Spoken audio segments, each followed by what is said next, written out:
Hi, and good evening. Welcome to another edition of Desert Empire Vibe, aka The Vibe. I'm your host, as always, Andrew Caravella, now streaming on Livestream and ROKU TV.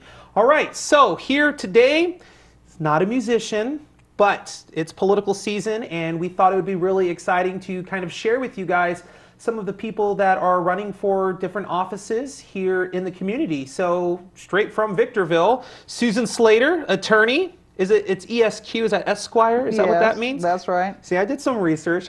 Now, you are actually running for a judge position, San Bernardino County Superior Court, office number 24. Right. What does that all mean to us? It means that there are different offices for each judge in San Bernardino County, and the seat that is open is office 24. And that's the one you're running for. Right. All right. So that means you, like I guess like a politician, like you have to campaign and stuff and get people to vote for you? Right. So you're on the ballot? Yes. Okay. And what are some of the things that a judge has to do when they're in that position? Like, what are the things, if I'm going to vote for you as judge, like what are the things that a judge has to do? Being a judge? Yes. Well, you can be assigned to any area of law, anywhere in the county. Okay. So it kind of depends on what you get assigned to. Okay. Okay. So if you're doing criminal, there's lower court and there's the trial court. So you might be listening to different cases for different reasons than you are if you're in the trial court. Just kind of depends on what area of law you get assigned to. Now you say criminal, but I was talking to you in the green room, and you're actually very well rounded as an attorney. You've done criminal. Tell us a little bit about all the different parts of the law that you've dabbled in. Okay, when I first started practicing, I was doing labor law, and then is that like if I break my back at work or something? No, that is representing unions. Oh, right? okay. All right. For union members and so forth. It's really what's known as administrative law. You don't really go into the courtroom that often in that kind of law. And then I started doing employment law, which is complex civil litigation. That's if I break my back, right? That's if you get fired. Oh, okay. All right. Okay? All right. All right. Then I've also done some elder abuse cases is really civil financial elder abuse. Okay. Where I represented the elderly people. And I've done unlawful detainer work. What's that? Lawful detainer? Unlawful detainer is when it's eviction stuff. Oh, renter stuff. Right. Yeah. I've done for the people that were the tenants, and I also have done for the landlords. So both sides. I have practiced criminal law for the last 8 years. That must be a fun one then, right? Because you've done it for so long? Mm-hmm, it's very fun. And juvenile for 8 years as well. Oh, that could be exciting. Yeah. All right. Okay.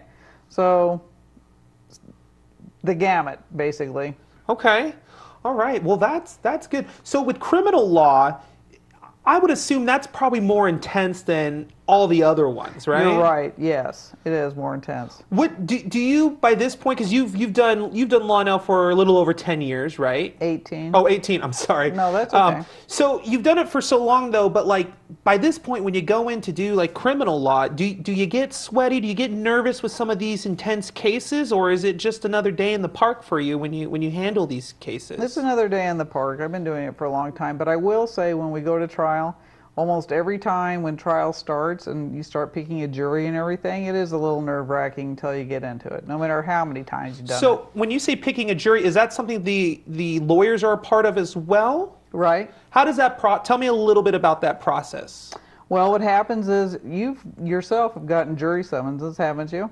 I have. Okay. I'm really good at taking care of them, but we'll talk about that off camera. Well, when you do go to court. When you do go to court for jury summons. And you make it into the courtroom. Right. What happens is the judge will do, they're called for cause. And so that gives the people an opportunity to say, I can't serve because I have a vacation planned, or I have a doctor appointment I can't cancel. There are some things that will get you out of jury duty. I'll take those notes during our next commercial break, because every year I call, they go, didn't you call us last year about this? I go, yes, well, it's the time of year that I'm busy. Don't know what to tell you guys. Okay. So sometimes that's intense, right? Because you'll spend so much time looking for a jury and then something doesn't work and then you have to like start the process all over again? No, you'll just keep going until you finally get a panel of 12 people. Of 12? Right. And why is it 12? Like, why is that the magic number? Those are the rules. Those are the rules. We just go by them. Okay. All right. Well, we're going to take a quick commercial break here, but when we come back, we're going to talk a little bit about maybe some of the cases that you've come across over your career, and then also some of the things that you are planning to do as judge. And then also we'll get a little more into your personal life because, yes, you're running for judge and you're a lawyer, but I think it's really cool to show people the lighter side, you as a human, if you will, because I think those are kind of important too when we're trying to vote for somebody for, a particular office. So Susan Slater's with us and we'll be right back with her here in a hot minute on The Vibe. I'm Andrew Caravella. Keep it locked and we'll be right back after this quick commercial break. Don't go away.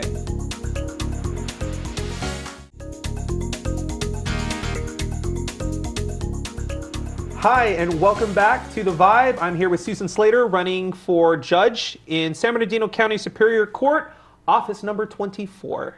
Right. So does that mean the whole office for Victorville is number 24? Is that what that means? It means that it is a seat for a judge in San Bernardino County, and the number of it is 24. Okay. How many of those offices, or I guess seats, do we have here in Victorville? In Victorville, I think we have around 9 or so. I'd have to sit here and count them up, but I think so. Okay. All right. So let's talk about you as an attorney. What got you to that? Like, what was the moment? Like for me, and I know this sounds real cheesy, but as a recording artist and an actor, when I was trying to pursue a dream in Hollywood, I was 16 and it was an overnight boating trip, fishing trip rather, with my brother, my older brother, who suggested maybe I should look into the entertainment industry. So I did. And it was because of that little fishing trip in the middle of the night that I, pretty much plotted out the rest of my course. For you, how did you decide, I want to be an attorney? This is something that really excites me. Well, I knew that I was going to have to do something professional. I didn't know if it was going to be a lawyer or a doctor, but I just knew that it was my calling. That's what I needed to do. Did your parents ever push you in those directions? You're going to be a lawyer, no, a doctor. Not at all. Not at all? Okay. No, but I will tell you, like your boating trip, there was a show that used to be called Paper Chase. Okay. And it was about students, law students. And I watched that and I decided I'm going to be a lawyer. So it was that show? Yeah. All right. So in high school, did you do, because I know they have like debate and mock trial set up for kids, like did you ever do any of that? No. You didn't do any of that at all? What about in college, did you ever do any of that on your way to becoming an attorney? I did some mock trial when I was in law school. Oh, in law school, okay. Was that really intense versus actually being out there now and doing real court cases? I mean, is there a difference between? Well, it's intense because you don't know what you're doing and you're learning how to talk like a lawyer. There's a difference to how you talk when you're in court and how you talk normally. I've heard about that. Give me an example of something, just something general that you would do in the court of law versus just in general when you're trying to figure something out. You mean while you're speaking to the court? Yes. You just have different verbiage that you use when you're talking to the court. And after a while you get skilled at it. But in the beginning, it's really hard to do. And it takes a long time before it becomes second nature. So I've been doing it so long now, I'm not even sure that I can point it out to you. Right. I'm just sure it exists. Because it's just like second nature by this point. Okay. Right. All right, that's cool. Hobbies? Do you have any of that? Yeah, my husband and I, we have a RV, a motorhome. Okay. And we have a boat. We go to the river. We go to the Sacramento River. We go to Havasu. Oh, you guys go all over. Mm-hmm. Yeah. All right. Mm-hmm. Do you do like different kinds of activities when you guys go RVing, or do you just like camp? No, we pretty much camp and hang out and boat. Oh, okay. Do you ever do, because you go to the river, so like do you ever do like inner tubing where you're behind the boat holding on? You do that? Yeah. Really? Mm-hmm. That's crazy. I did that once. I was drowning the water. It's clear water, but I don't recommend drinking it. Yeah. So that's fun. How long have you and your husband been married now? We've been married 24 years, 24. but in July it's going to be 25. The silver. Yep. Hopefully he's getting you something super expensive. Super expensive. Or maybe he's taking you somewhere. Maybe. Maybe. Have you dropped hints like, this would be nice? No. Or, oh, look, honey, Fiji is on the Travel Channel again. Let's watch it. No. Do you guys have kids? We have one kid. Okay, tell me about him or her. She or he is 44. He is a driver. For like NASCAR? No, for a truck driver. Ah, I'm okay. sorry. That's okay. It's like NASCAR. Does he haul NASCARs? No. Oh, okay. Definitely not NASCAR. No. All right. Well, that's cool. So he didn't do the whole lawyer thing at all then. No, he didn't. So that apple fell further from the tree, or? Well, we used to have a trucking company. We had a trucking company for a long time, so he's right next to the tree with regard to my husband. So he fell and was right next to the trunk Yeah. then. Okay, very cool. What does he think of your whole attorney career? He's proud of me, I think. Yeah? Have you told him or talked to him about, hey, I'm going to run for judge? Yeah, actually he came out with his girlfriend and they were helping me campaign, put signs up and stuff. Very cool. What does he think of, like, I guess you as an attorney, like, did he ever win arguments growing up?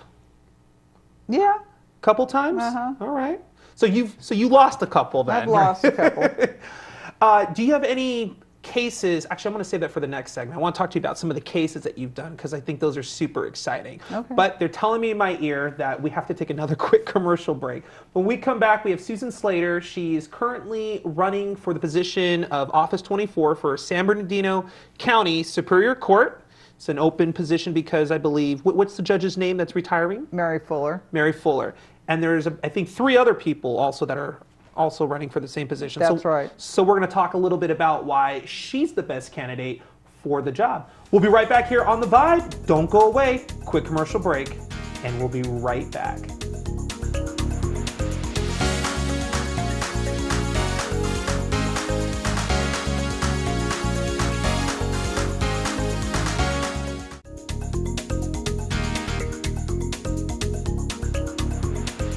Hi, and welcome back to Desert Empire Vibe, aka The Vibe. I'm your host, Andrew Caravella, here on KVVB.TV, Channel 33, as well as Roku television and Livestream, now streaming worldwide. But we're focused here in Victorville with Susan Slater, attorney.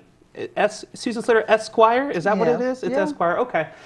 You were running for Office 24 of San Bernardino County Superior Court. You were wanting to be judge. Right.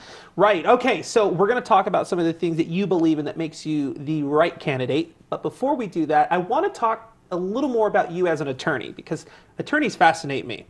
I don't think I could ever play an attorney. I could probably play a cop as an actor on a cool show where I kick down a door, guns blazing and everything. I don't think I could ever do the attorney thing. Okay. So, but I want to ask you, because you've done this now, I think you said for 18 years, right? Right. So with 2 decades of law, I'm pretty sure you have a couple cases that are of an interest that you could probably share with us, right? Right. Tell me a very interesting case that comes to you that you've done.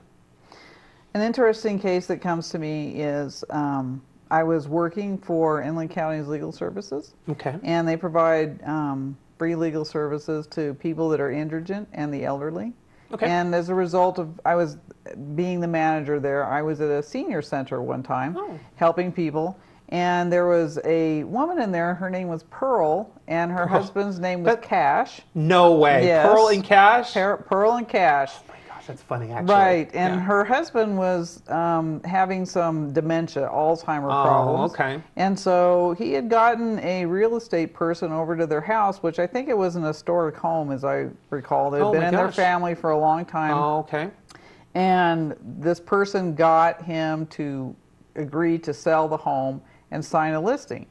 And so Pearl was with there. Alzheimer's, they were able to. Right. I hear that kind of stuff actually happens a lot to elderly people. It happened. Okay. And so Pearl was there because she was desperately looking for help because they were going to lose their house because it was going to get sold at like a really low price compared to what the value of the home was. Okay. Right. So I got to represent them and I managed to get them out of that situation. They did not have to sell their home. There was a lien on it. It got lifted. Oh, that's good. Right. And so that is one of my favorite. Now, I think you were talking a little bit about that backstage, but you also mentioned something that happened on Facebook as a result of that years later. Tell me a little bit about that. Well, what happened is that part of my campaign is social media, and I'm on the Facebook. Where is the Facebook? What is it that we're looking for? So if we're watching at home right now, we can go check out Susan right now. Well, it's Susan Slater for judge. Okay. That you just Facebook Susan search. Slater for judge, and the Facebook page comes right up. Exactly. And it's got your picture. Yeah. Okay. So what happened on Facebook? So what happened on Facebook was, and this was actually onto my Facebook, my law office Facebook. Okay, which is completely different. Completely different. I noticed that someone had posted on there and said that I had helped their parents in a tough time, like some years ago, and she said some nice things about me, and I was like, I wonder who that was, because I didn't recognize her last name or anything. Okay. So I asked to be her friend, and then I instant messaged her, and I said, who are your parents? And then the other night, she sent me an IM back, and she told me that her parents were Pearl and Cash. Pearl and Cash. Yeah. That is so cool. I know. The power of social media, right? Yes, it was great. I think that's neat because it's like it's instant access. You know, letter could have been lost in the mail or something like that. So the fact that she reached out to you, that's got to be a good feeling. You know, even if it comes years later, to know that something. Because I'm sure since Pearl and Cash, you've done maybe hundreds of cases, that just kind of comes out of the blue. It's kind of a nice refresher on why you do what you do. Exactly. Tell me an intense case that was intense. Well, my criminal cases are intense. What do you normally deal with? Because, I mean, criminal can mean anything. So what do you normally deal with when you do criminal cases? Oh, I could do everything from, murder to a misdemeanor. Okay. So the whole gamut. I don't know as an attorney what it is, but is there a difference on your focus when you're looking at a murder case versus a misdemeanor? No. I evaluate the cases the same.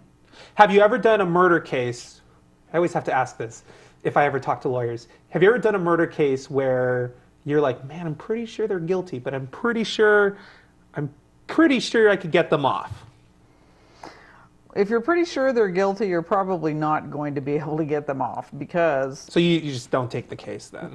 Well, no, I don't really get to pick cases that I do, because they're assigned to me. Okay. Oh, so as a lawyer, even if you think they're guilty, you still have to prove otherwise? Is that how that works? Well, you use whatever the evidence is there. Oh, okay. Right? Yeah. And so it's a question of the evidence and what gets shown during the trial, how testimony rolls out. I mean, when you go to trial, anything can happen. It's really rolling the dice, to tell you the truth. It's like Vegas. It's like Vegas. All right, anything can happen. We're going to take a quick commercial break with Susan Slater, and then we're going to come back and talk to her about why she should be judged. Keep it locked. It's The Vibe. We'll be right back.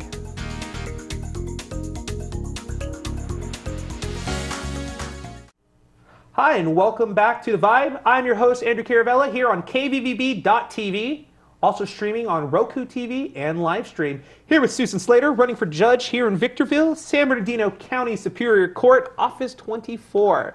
So before we took our commercial break, we were talking about, I guess, murder cases or criminal cases in general.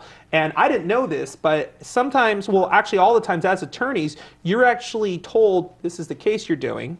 Right. And you try to use the evidence that you can to try to help them, but there's times where that's not the option, that they're not innocent. You try to get them to, what was it that you said? And sometimes they just won't take it?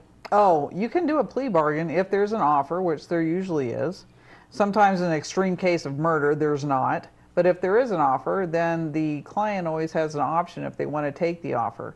But sometimes, they don't want to take the offer, and so you just do the trial with what you have. You do the trial what you have, yeah. Because, I mean, as an attorney, you're pretty much, I guess you're the consultant, right? And it's up to them whether or not they want to listen to your advice or your counsel. That's right. Or they want to do it their own way. Exactly. All right. Interesting. See, I guess as a judge, because, you know, that's what you're going to be running for, but I guess the only tough part or the irony to that is when you're doing those kind of cases, I mean, you're sitting there on the stand and in your head you're thinking, oh, they're definitely guilty. But you don't get to make that decision. The jury, you know, they may say they're innocent. And Right. you just got to, I guess, roll with that, right? Yeah, it's up to the jury. It's up to the defense and the prosecution to put their case on, and it's the jury that decides. Right. Intense. All right. Well, enough of law and order. Let's get to why you're running for judge. Why? I had volunteered and served as judge pro tem, which is just being a temporary judge. Okay. You know, over small matters like small claims, unlawful detainer. I really like doing it. And so I decided back then, which was, I think I've been practicing a little less than 10 years at the time, Okay. that I wanted to be a judge because of my volunteer work. How do you, okay, I know they vote, or people vote for you to become judge, but is there another way that you can also become a judge? You can become appointed Oh, by okay. the governor. By the governor? Yep. Wow, that's fancy. Do you know Jerry? Not personally. Not personally. Maybe one day, right? Maybe. Maybe.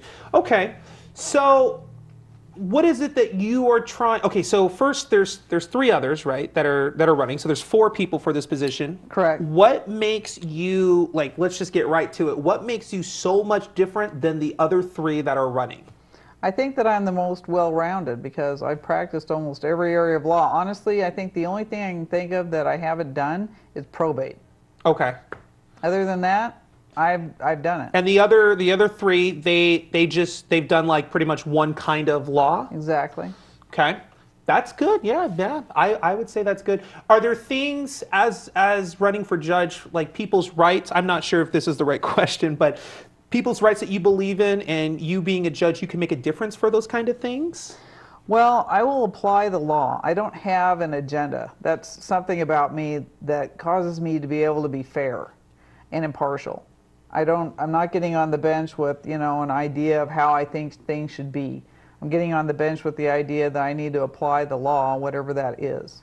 It has nothing to do with my personal perspective. Okay. Yeah, I think that's what a judge is all about, right? Being fair, Right. not impartial. Or did you say being impartial? Right. Okay, being impartial. That's very exciting. Do they still do it? Because I haven't been in a court of law in a hot minute. Do you still get the hammer that you get to the javelin, right? Everybody has one up there, but I've yet to see somebody ever hit it. Okay, it's more of like a decoration by this point, right? Right. I might use mine though. So, all right, that's really exciting. I'm really excited for you. I really hope that this happens. You're the only one running for judge that has been able to come on the show. So well, here's the cutoff. So where do people go to vote for you? Just like the regular voting booths? Right. Regular voting booths, or some people vote absentee. Okay, and when is the voting day for this? June 7th. June 7th. This is 2016, June 7th, Yes. right? That they can go and vote for you. Correct. That's voting day, all right? And I assume you're going to vote for yourself? Oh yes, I've already voted for myself. You've already voted for Yep. yourself. So on voting day, you have to wear the sticker that says I voted, right? I guess so, yeah. Is there anybody else in the community, other politicians or judges or attorneys that are endorsing your campaign? Oh yeah, plenty. Judges, Name some of them. well, Judge Nakata, Judge Rogan, Judge Morton. I've actually met Judge Nakata. Yes? Yeah, I had to do a mock trial for a high school, and I was filming it, and I got to meet Judge Nakata. How long ago was that? It was last year, actually. Well, you know what? I serve on mock trial. I volunteer every year, so I'm sure that I was in the courthouse when you were doing that. I feel like he's a firecracker. He is. Yes, he is. Very cool guy. Well, Miss Susan Slater, thank you so much. Susan Slater, Esquire. Thank you. Susan Slater running for Office 24 of San Bernardino County Superior Court Judge. So June 7th, go and vote for this lady. She is dynamic and amazing, and she will be as fair as possible to uphold the law. That's right. So thank you for joining us. Make sure you guys check out our Facebook also for more information. I'm Andrew Caravella for The Vibe. We'll see you next time right here on KVVB Television. Have a good evening. Later.